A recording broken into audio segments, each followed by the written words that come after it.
ಮಾಜಿ ಸಚಿವ ಜನಾರ್ದನ್ ರೆಡ್ಡಿ ಅವರು ಇದ್ದಾರೆ, ಅವ್ರನ್ನೇ ಮಾತಾಡ್ಸೋಣ. ಸರ್, ಈಗ ತಾವು ಕೆಲವೊಂದು ವಿಡಿಯೋಗಳನ್ನು ರಿಲೀಸ್ ಮಾಡಿದ್ರಿ, ಯಾವ ರೀತಿಯಾಗಿ ಗುಂಡು ತಗಲಿತ್ತು ಅನ್ನೋ ಸಂಬಂಧಪಟ್ಟಂಗೆ.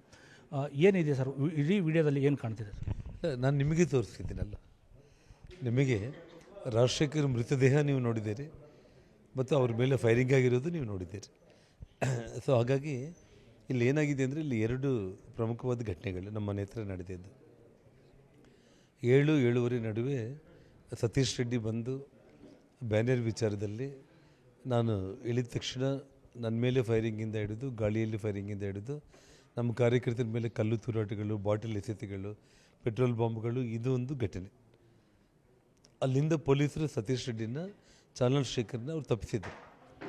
ಸತೀಶ್ ರೆಡ್ಡಿಗೆ ಏಟು ಬಿತ್ತೋ ಇಲ್ಲೋ ಗೊತ್ತಿಲ್ಲಾಗಲಿ, ಇದುವರೆಗೆ ಇಲ್ಲಿ ಕೂಡ ಮಾಧ್ಯಮಗಳಲ್ಲಿ ಸತೀಶ್ ರೆಡ್ಡಿಗೆ ಏಟು ಬಿದ್ದಿರುವಂಥದ್ದನ್ನು ನಾವು ನೋಡಿಲ್ಲ. ಆದರೆ ಅವನ್ನ ಬೆಂಗಳೂರಿಗೆ ಶಿಫ್ಟ್ ಮಾಡಿಬಿಟ್ಟು ಅಲ್ಲಿ ಟ್ರೀಟ್ಮೆಂಟ್ ಕೊಡಿಸ್ತಾ ಇದ್ದಾರೆ ಅನ್ನುವಂಥದ್ದನ್ನು ಹೇಳ್ತಾ ಇದ್ದಾರೆ. ಎರಡನೇ ಘಟನೆ ಬಂದು 9 ಗಂಟೆಗೆ ನಾರಾ ಭರತ್ ರೆಡ್ಡಿ ಸಾವಿರಾರು ಬೆಂಬಲಿಗರನ್ನ ಹಾಕ್ಕೊಂಡು ನಮ್ಮ ಮನೆ ಮೇಲೆ ಬಂದು ದಾಳಿ ಮಾಡಿರುವಂಥದ್ದು. ಆ ಸಮಯದಲ್ಲಿ ಪೊಲೀಸು ಒಂದು ಲಾಠಿ ಚಾರ್ಜ್ ಮಾಡ್ತಾರೆ. ಆ ಲಾಠಿ ಚಾರ್ಜ್ ಮಾಡಿದಾಗ ಹುಡುಗ ರಾಜಶೇಖರ್ ಹಿಂದೆ ತಿರುಗಿ ಅವನು ಓಡ್ತಾ ಇರ್ತಾನೆ. ನಿಮಗೆ ಆಲ್ಮೋಸ್ಟ್ ನಿಮಗೆ 4-5 ಅಡಿ ಡಿಸ್ಟೆನ್ಸಲ್ಲೇ ನಿಮಗೆ ಆ ಫೈರಿಂಗ್ ಮಾಡಿ ಆ ಹುಡುಗನ ಕೊಲೆ ಮಾಡಿರುವಂಥದ್ದು ಕಣ್ಣಾರೆ ಇವತ್ತು ವಿಡಿಯೋದಲ್ಲಿ ನಾವು ಎಲ್ಲರೂ ಕೂಡ ನೋಡಿದ್ದೀವಿ. ನಾವು ಇದು ಪ್ರೀಪ್ಲ್ಯಾನ್ಡ್ ಮರ್ಡರ್ ಇದು.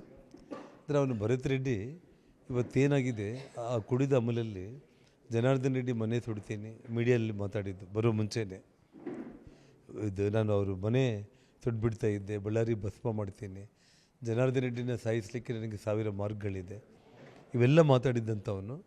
ಇದೊಂದು ಪ್ರೀಪ್ಲ್ಯಾಂಡಾಗಿ ಸತೀಶ್ ರೆಡ್ಡಿ ಜೊತೆಯಲ್ಲಿ ಹೋಗಿರುವಂಥ ಚಂದ್ರಶೇಖರನ್ನ ಸಾಯಿಸಲಿಕ್ಕೆ ಅಂತೇಳಿ ಪ್ಲ್ಯಾನ್ ಮಾಡ್ಕೊಂಡಿರ್ತಾರೆ.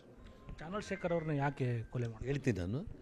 ಶೇಖರ್ನ ಆ ಗಲಾಟಿನಲ್ಲಿ ಅವ್ರಿಗೆ ಮಾಡಲಿಕ್ಕೆ ಅವಕಾಶ ಇಲ್ದಂಗೆ ಅರ್ಧ ಗಂಟೆ ಒಳಗಡೆ ಪೊಲೀಸರು ಆ ಶೇಖರ್ನ, ನನಗೆ ತಿಳಿದಷ್ಟು ಮಟ್ಟಿಗೆ ಏನಾದರೂ ಪೊಲೀಸರಿಗೆ ಮಾಹಿತಿ ಇದೆಯೋ ಗೊತ್ತಿಲ್ಲ ನನಗೆ, ಶೇಖರ್ ಕೊಟ್ಟಿರೋ ಕಂಪ್ಲೇಂಟಲ್ಲಿ ನನ್ನ ಅಲ್ಲಿಂದ ಪೊಲೀಸರೇ ರಕ್ಷಣೆ ಮಾಡಿಬಿಟ್ಟು ನನ್ನ ಅಲ್ಲಿಂದ ಪಾರು ಮಾಡಿದರು ಅಂಥೇಳಿ ನಮ್ಮ ಮೇಲೆ ಕಂಪ್ಲೇಂಟ್ ಕೊಟ್ಟಿರೋದು ಶೇಖರ್. ಆ ಕಂಪ್ಲೇಂಟಲ್ಲಿ ನಾನು ತಡವಾಗಿ ಬರಲಿಕ್ಕೆ ಕಾರಣ ಅಲ್ಲೆಲ್ಲ ಗಲಾಟೆ ಆಯಿತು, ನಾನು ಅಚಾನಕ್ಕೆ ನಾನು ತಪ್ಪಿಸ್ಕೊಂಡು ಅಲ್ಲಿಂದ ನಾನು ಬಂದೆ, ಪೊಲೀಸರೇ ನನ್ನ ಇದು ಮಾಡಿದರು ಅಂಥೇಳಿ ಒಂದಿದೆ. ಎರಡನೇ ವಿಚಾರ ಬಂದು ಈ ರಾಜಶೇಖರ್ ರೆಡ್ಡಿ ಅನ್ನೋ ಹುಡುಗನ ಕೂಡ ಟಾರ್ಗೆಟ್ ಮಾಡಿಕೊಂಡು ತೋರಿಸಿದ್ದಾರೆ.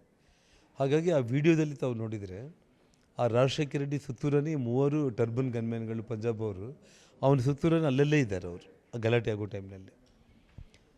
ಯಾವಾಗ ಲಾಠಿ ಚಾರ್ಜಾಗಿ ಆ ಹುಡುಗ ಅಲ್ಲಿಂದ ತಪ್ಪಿಸ್ಕೊಂಡು ಓಡೋಗ್ತಾ ಇದ್ದಾನೋ ಮತ್ತೆ ಸಿಗಲ್ಲ ಅಂತ ಹೇಳ್ಬಿಟ್ಟು ಇಮಿಡಿಯೇಟಾಗಿ ಅಲ್ಲಿಂದ ಗನ್ನಿಂದ ಫೈರ್ ಮಾಡಿಬಿಟ್ರು. ಸ್ಪಾಟಲ್ಲೇ ಹುಡುಗ ಕೆಳಗಡೆ ಬಿದ್ದುಬಿಟ್ಟ. ಅವನ ಇಟ್ಸ್ಕೊಳ್ಳೋರು ಕೂಡ ಯಾರೂ ಇದ್ದಿಲ್ಲ, ಒಬ್ಬ ಅಮಾಯಕಲ್ಲಿ ಸತ್ತೇ ಹೋದ.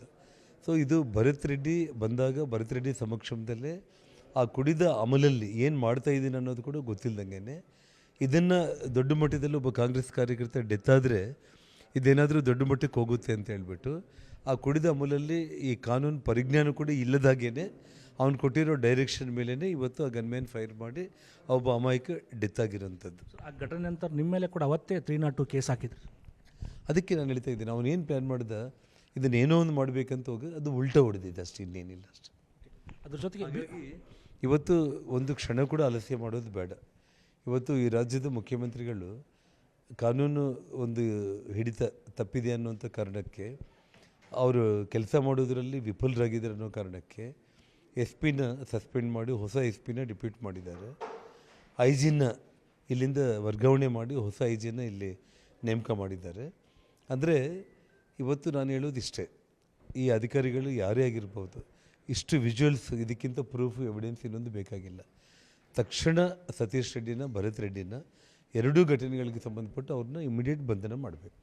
ಅಧಿಕಾರಿಗಳ ವಿರುದ್ಧ ಕೂಡ ದೂರು ಕೊಟ್ಟೆ ಸರ್, ASP DSP ಅವ್ರ ವಿರುದ್ಧ ಕೂಡ ದೂರು ಕೊಟ್ಟೆ, ಇದುವರೆಗೆ ಕೂಡ ದೂರ ನೋಡಿ.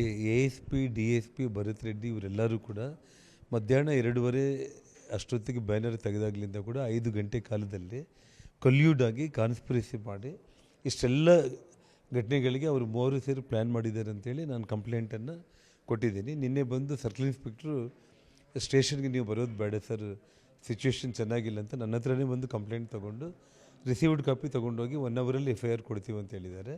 ಇದುವರೆಗೂ ಕೂಡ ಇನ್ನೂ FIR ಕಾಪಿ ಕೊಟ್ಟಿಲ್ಲ. ಸೊ ಅದ್ರ ಜೊತೆಗೆ BJP ಹೋರಾಟಕ್ಕೆ ಯಾವ ರೀತಿ ಸಿದ್ಧತೆ ಮಾಡ್ಕೊಂಡು? ಇವತ್ತು ನಮ್ಮ ರಾಜ್ಯಾಧ್ಯಕ್ಷರು ವಿಜೇಂದ್ರ ಅವ್ರ ಕಡೆಯಿಂದ ಜನವರಿ 17ನೇ ತಾರೀಕಿಗೆ ಇವತ್ತು ಕಾಂಗ್ರೆಸ್ ಸರ್ಕಾರದ ವಿರುದ್ಧ ಈ ಒಂದು ರಾಜಶೇಖರ್ ಕೊಲೆ ವಿಚಾರ ಮತ್ತು ನಮ್ಮ ಮನೆ ಮೇಲೆ ಏನು ದಾಳಿಯಾಗಿದೆ ಇದೆಲ್ಲದರ ವಿಚಾರದಲ್ಲೂ ಕೂಡ ಒಂದು ರ್ಯಾಲಿ ಮಾಡುವಂಥ ಒಂದು ವಿಷಯ ತಿಳಿಸಿದ್ದಾರೆ. ಆ ವಿಷಯದ ಬಗ್ಗೆ ನಾವು ನಾಳೆ ನಾಡಿದ್ರಲ್ಲಿ ಒಂದು ಹೇಗೆ ಏನು ಅನ್ನೋದ್ರ ಬಗ್ಗೆ ನಿಮಗೆ ತಿಳಿಸ್ತೀನಿ ನಾನು.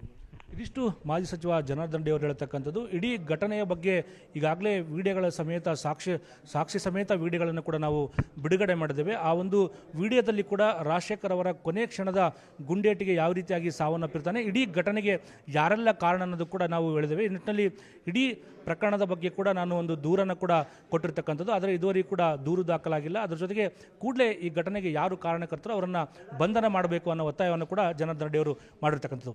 ಕ್ಯಾಮರಾಮನ್ ಸಂಜೀವ್ ಕುಮಾರ್ ಜೊತೆ ಬಸವರಾಜನಹಳ್ಳಿ, ನ್ಯೂಸ್ 18 ಬಳ್ಳಾರಿ.